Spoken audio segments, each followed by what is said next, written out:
Morning class online कक्षा में आप सबका स्वागत है। और आज हम पढ़ने जा रहे हैं बाजार दर्शन। तो पिछली कक्षा में हमने पढ़ा था कि किस प्रकार बाजार का जो आमंत्रण होता है वो कैसा होता है, मूक होता है। मूक मतलब जिसकी आवाज़ नहीं होती। बाजार हमको बुलाता नहीं, लेकिन अपने चकाचौंध के माध्यम से क्या है वो हमको अपने पास आकर्षित करता है, हमको बुलाता है। तो आगे देखते हैं। एक और मित्र की बात है। अब लेखक जो है ना वो अपने क्या है और मित्र का उदाहरण जो है वो हमसे क्या शेयर कर रहे हैं। और क्या कह रहे हैं, एक और मित्र की बात है। यह दोपहर के पहले के गए बाजार से कहीं शाम को वापिस आए। मेरा एक और मित्र था है ना, जो क्या किया, दोपहर को ही बाजार गया और दोपहर से गए क्या है शाम को आए तो खाली हाथ। और जब वो उसका वापसी हुआ, जब वो बाजार से आया तो कैसा आता है, एकदम खाली। मैंने पूछा कहाँ रहे। लेखक जो है वो अपने मित्र से प्रश्न किया, आप कहाँ रहे इतने देर तक। बोले बाजार देखते रहे। तो मित्र ने क्या उत्तर दिया कि मैं बाजार को देखता रहा। मैंने कहा बाजार को देखते क्या रहे। लेखक जो अपने मित्र से फिर पूछता है कि आप बाजार में क्या देखते रहे। बोले क्यों, बाजार है ना। बोले क्या, मैं बाजार को देखता रहा। तब मैंने कहा लाए तो कुछ नहीं। फिर उसका मित्र क्या, लेखक क्या बोलता अपने मित्र से, आप तो बाजार गए थे लेकिन वहां से तो आप कुछ भी नहीं लाए। बोले हाँ, पर यह समझ ना आता था कि ना लूं तो क्या, है ना। मैं बाजार तो गया था लेकिन मैं ये निश्चित नहीं कर पाया कि उस बाजार में मैं ना खरीदूं तो क्या ना खरीदूं। सभी कुछ तो लेने को जी होता था। जब मैं बाजार गया ना तो मेरी इसलिए कैसी थी पता है, कि मैं सब कुछ ले लूं, एक भी वस्तु को ना छोड़ूं, ऐसा मेरा मन करता था। कुछ लेने का मतलब था शेष सब कुछ छोड़ देना, पर मैं कुछ भी नहीं छोड़ना चाहता था, इससे मैं कुछ भी नहीं ले सका। लेखक का मित्र क्यों बाजार से कुछ भी नहीं लाया, क्योंकि उसके लिए कुछ लेने का अर्थ था कुछ छोड़ देना। वो निश्चित नहीं कर पाया था कि आखिर वो क्या ले और किस चीज़ को छोड़ दे, इसलिए वो क्या है बाजार से कुछ भी ना ले सका। मैंने कहा खूब, है ना। लेखक क्या बोलता अपने मित्र से, आप भी ठीक बात कह रहे हो।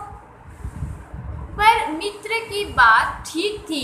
लेखक क्या कह रहा है, मेरे मित्र जो सामान नहीं ला पाया बाजार से, है ना, वो क्या था, ठीक ही था एक प्रकार से। अगर ठीक पता नहीं है कि क्या चाहते हो तो सब और की चाह तुम्हें घेर लेगी। आप बाजार तो गए, है ना, लेकिन यदि आप निश्चित नहीं कर पाए, तय नहीं कर पाए कि आपको खरीदना क्या है ना, तो हमको क्या है बाजार की चाह, लालच, इच्छा कि आप मुझे खरीदो, ये वाला जो भाव है वो हमको क्या है चारों ओर से घेर लेगी। तब परिणाम त्रासी होगा, गति नहीं होगी, ना कर्म ही होगा, है ना। और इसका परिणाम, किसका परिणाम, हम निश्चित नहीं कर पाए और बाजार से वस्तु ले आए तो इसका जो परिणाम है वो क्या केवल हानि ही देगा। न उसमें किसी प्रकार की गति होगी और न ही कर्म हमारे लिए क्या है उपयोगी साबित नहीं हो पाएगी। बाजार में एक जादू है, वह जादू आंख की राह काम करता है। इस पैराग्राफ में बताया गया है कि जब मनुष्य पर बाजार का जादू चढ़ता है तब उसकी से क्या होती है, जब बाजार का जादू उतरता है तो उसकी क्या स्थिति होती है। तो आइए देखते हैं। बाजार में एक जादू है। बाजार में क्या है, एक जादू है। वह जादू आंख की राह काम करता है। और बाजार का जादू कैसे काम करता है, आंख की राह, आंख के रास्ते। अब आंख के रास्ते क्या हो गया, हम बाजार की सजावट को देखें और उसका आकर्षण, चकाचौंध हमको क्या है अपनी ओर आकर्षित करने लगता है। उसको देखें, हम उसकी ओर क्या हो गए, आकर्षित हो गए। तो यह आंख की राह, वह जादू आंख की राह काम करता है, वह रूप का जादू है। पर जैसे चुंबक का जादू लोहे पर ही चलता है, वैसे ही जादू की भी मर्यादा है। और मन खाली हो, ऐसी हालत में जादू का असर खूब होता है। तो यहाँ से आपका क्वेश्चन बनेगा, बाजार का जादू कब चलता है? तो बाजार का जादू कब चलता है पता है? जब आपका मन जो है वो कैसा है, खाली है, और जेब क्या है, भरी हुई हो। अब मन खाली, तो मन खाली का अर्थ क्या है कि हमने निश्चित ही नहीं किया कि हमको खरीदनी क्या है, कौन सी वस्तु हमारे लिए उपयोगी है और कौन सी वस्तु हमारे लिए अनुपयोगी है, हमने तय ही नहीं किया। हमने घर पे बैठकर ये सोचा नहीं कि हमको खरीदना क्या है ना। तो जब हमारा मन खाली और जेब भरी होती है तो बाजार का जादू हम पर खूब चलता है। जेब खाली पर मन भरा ना हो, जेब खाली पर मन भरा ना हो तो भी जादू चले जाएगा। मन खाली है तो बाजार की अनेकानेक चीज़ों का निमंत्रण उस तक पहुंच जाएगा। यदि आपका मन खाली है लेकिन जेब में पैसा नहीं है, तब भी बाजार की जो आकर्षण है वो भी क्या है, आपको अपनी ओर आकर्षित करेगा। कही हुई उस वक्त जेब भरी, तब तो फिर वह मन किसकी मानने वाला है। मालूम होता है यह भी लूं वह भी लूं। जब मनुष्य के पास बहुत पैसा होता है ना, मनुष्य खाली होता है तो कैसा भाव होता है कि मैं सब कुछ खरीद डालूं। सभी सामान जरूरी और आराम को बढ़ाने वाला मालूम होता है।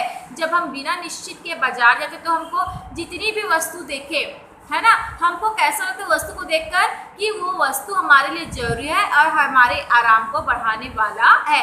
ऐसा हमको केवल बाजार में ही महसूस होता है, पर यह सब जादू का असर है। जादू की सवारी उतरी कि पता चलता है कि अब जादू उतर गया, बाजार का जादू जो है वो उतर गया। अब क्या लगता है मनुष्य को, देखना, जादू की सवारी उतरी कि पता चलता है कि फैंसी चीज़ों की बहुतायत आराम में मदद नहीं देती।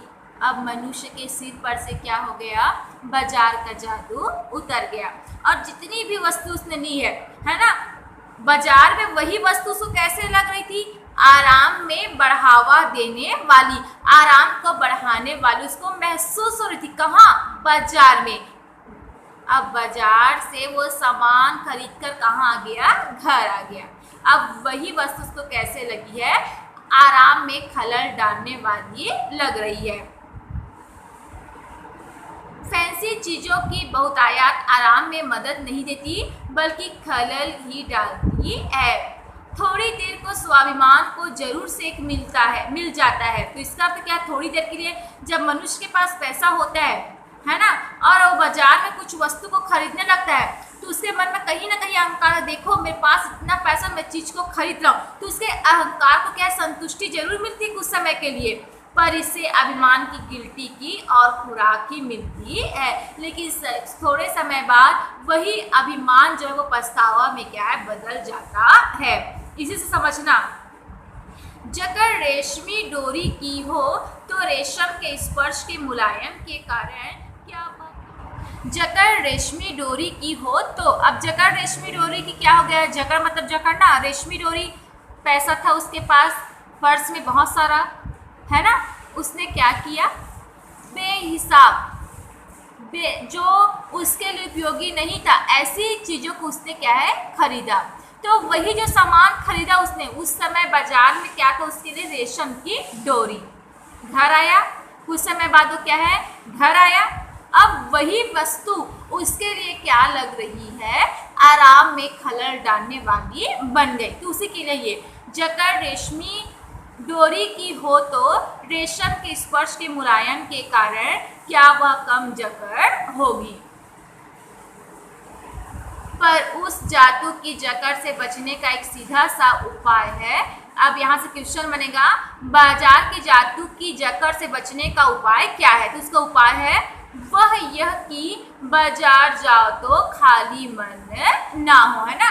बाजार की जादू की जकड़ से बचने का केवल एक ही उपाय है, क्या पता है, कि जब हम कभी भी बाजार जाए तो खाली मन ना जाए। हमें बाजार तब जाना चाहिए जब हमने निश्चित कर लिया है कि हमको क्या खरीदना है और क्या नहीं, कितना पैसा खर्च करना और कितना नहीं, है ना। तभी हम क्या है बाजार की जादू की जकड़ से बच सकते हैं। ऊपर उस जादू की जकड़ से बचने का एक सीधा सा उपाय है, वह यह कि बाजार जाओ तो खाली मन ना हो। खाली हो तब बाजार न जाओ। कहते हैं लू में जाना हो तो पानी पीकर जाना चाहिए। उदाहरण है ये, पानी भीतर हो लू का लूपन व्यर्थ हो जाता है। मन लक्ष्य से भरा हो तो बाजार भी फैला का फैला ही रह जाएगा। मन लक्ष्य से भरा हो मतलब वही ना, निश्चित करके जाए कि हमको क्या खरीदना है और क्या नहीं, तो यही है मन में लक्ष्य। मन लक्ष्य में भरा हो तो बाजार भी फैला का फैला रह जाएगा। तब वह घाव बिल्कुल नहीं दे सकेगा बल्कि कुछ आनंद ही देगा। अब आगे क्वेश्चन बनेगा, बाजार की कृतार्थता किसमें है ना, या फिर बाजार किससे धन्य होता है। तो उसी का आंसर पढ़ाने जा रहे हैं। बाजार एक ऐसी संस्था है ना, जो क्या करती है, सारे के सारे बहुत से लोगों की आवश्यकताओं को क्या है पूरा करती है। तो बाजार की कृतार्थता मतलब बाजार की चकाचौंध हमको क्या है अपनी ओर आकर्षित ना करे, बाजार हमको अपने जाल में ना फंसाए और हमारा पैसा जो है वो सही और उपयोगी हाथों में जाए, तभी क्या है बाजार की कृतार्थता सिद्ध होती है। यहाँ से क्वेश्चन बनेगा बाजार का कृतार्थ या बाजार किससे कृतार्थ होता है, तो उसका एक ही आंसर है यदि हमारा पैसा सही हाथों में जाता है ना। हम बाजार के चकाचौंध में नहीं फंसते, बाजार के जाल में नहीं फंसते, बाजार के आकर्षण में क्या है हम नहीं फंसते, तभी उस चीज से क्या है बाजार कृतार्थ होता है। तब बाजार तुमसे कृतार्थ होगा क्योंकि तुम कुछ न कुछ सच्चा लाभ उसे दोगे। बाजार की असली कृतार्थता है आवश्यकता के समय काम आना। तो आगे की कक्षा